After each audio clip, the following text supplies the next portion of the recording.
Peter Kelly. Is it Peter Kelly? Probably got it wrong. The military guy. And I went through a program that we've got and pulled up his name because he's got a very strange middle names, and then came up with the trusts and corporations he's also involved in, and every one of them were development companies, major development companies, and they just changed from 99 to 999-year leases. So they have multiple buildings on rather small blocks of land because they've been ticking the boxes to do that. So when you look at these councils and these lawyers, you will see serious land banking and money laundering. And if you realize that, then you realize how they got the land. They got gifted land, and I say this repeatedly. Tangata Whenua native gifted the land to the church people, say others, but mainly church, hospitals, military, back in the early 1800s. In 1970s, what they did was Crown made an agreement with the lawyers, the gifty people, the churchy people, not with tangata whenua. So they breached the contract there. The contract, what they made was they created registered proprietors. That means you can sell the land. Then what they did, 10, 20 years later, they went, thank you very much for the gift. We're returning it back to the owners, the Auckland Council or the Wellington Council, whatever, right? Owners is trustee. And if you go into any council, you'll see a standardized letter regarding that. Then you've got that. Guess what? It's the same lawyers in the church place, churchy people that had the gifted land, same lawyers in the council. And guess what those same lawyers did?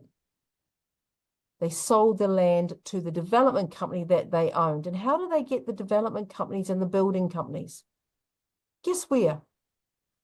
Through the Leaky Homes project, another lawyer scam.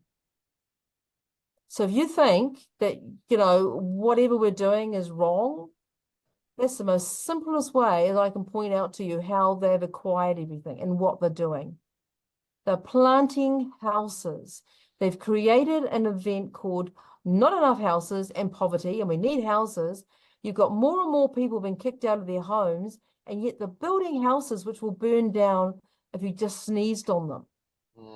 Because they're all the same lawyers in the council ticking boxes, agreeing with themselves. It doesn't matter about the quality because they've created a whole new thing, and it's called complaints. Everything in New Zealand is a complaint. So when you realize that, you realize the whole, it's a bloody scam. So we need to just get out of this ridiculous world and think a lot harder. Now, what I just told you is fact-based. I've written to councils and said, basically, it's the same lawyers in the church as in the council, as in the development company. You know what they write back?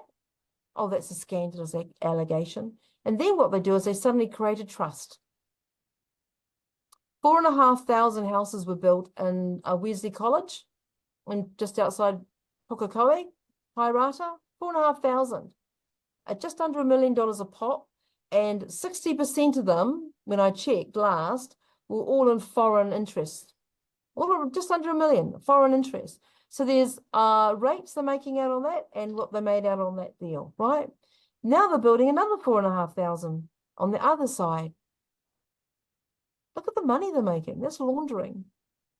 And guess who has his back pocket open for that? And every year there's a new foreigner that becomes an MP in that party. Guess who? Been in the political world for over 50 years. It's in a little bit of trouble at the moment.